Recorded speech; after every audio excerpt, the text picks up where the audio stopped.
So what we have here is an integration question involving trig functions. The first part wants me to evaluate an integral using them. Second one wants me to diagrammatically represent what this means. So talking about what area this represents. So we're going to start with the technique, then we're going to look at what it means and graphically represent it. So first one, part A, evaluate the integral from pi to pi over 2 of 5 sin x minus cos x dx. So that's all set up for us. What we do is we just jump straight in with both feet and integrate it. Now remember, the integral of sine becomes minus cos, the integral of cos becomes sine. It's the opposite to differentiation. Sometimes errors are made with that, people get their signs mixed up. Just remember, integration is the opposite of differentiation, so sine switches, cos doesn't.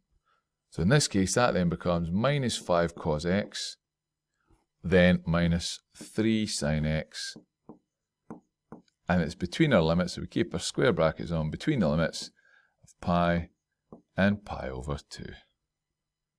What we now do is follow our standard steps, substitute in the upper limits, substitute in the lower limits, and then subtract them. So that then gives me minus 5 cos pi, take away 3 sin pi,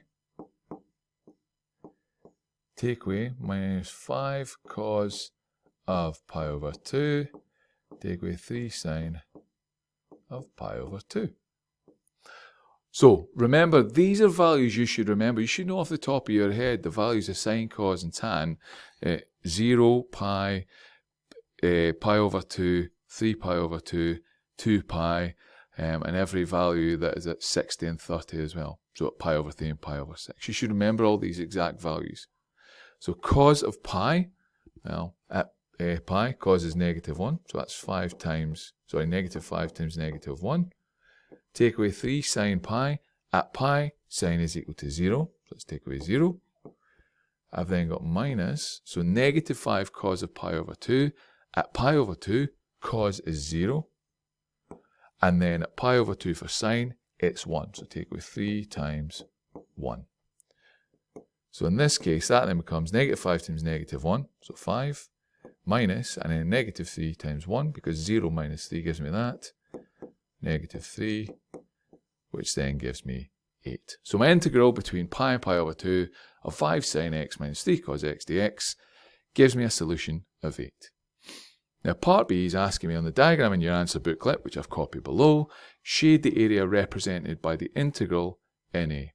Now remember, what this means is this is the integral from pi to pi over 2 of 5 sin x minus cos x. So sin x being the upper function, cos x being the lower function, it's essentially the area between the two curves, between those two limits of pi and pi over 2. Now what to do is look at the curves and determine where the pi and pi over 2 are first, and then shade your area. Now we know at pi, sine is 0 and cos is negative 1, so it's at its limits. So if we were to look at the function and figure out where those two values occur, that would be here. So you can imagine that line there, that is at pi. Now we know at pi over 2, cos is equal to 0 and sine is at its maximum, which is pi. So that could then be done with a line that goes up and down there at pi over 2.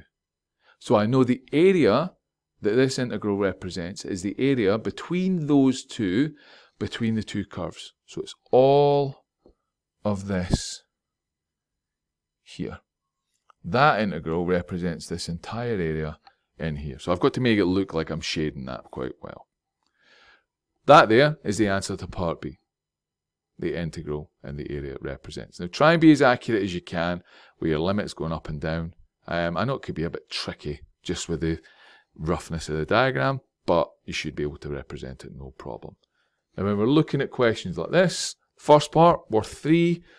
Firstly, knowing what your integrals are, great. Secondly, knowing to substitute your upper and your lower limits in, and then the third one, evaluating it, and you get 8. Now part B is worth 1 mark, and it's for knowing exactly what it represents there, and making sure that you draw it relatively accurately. So following these techniques and these steps, working with integrals and trig functions, we shouldn't have too much of an issue.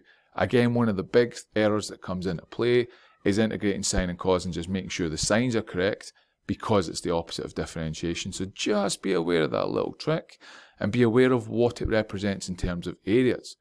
We've talked about integrals in the past.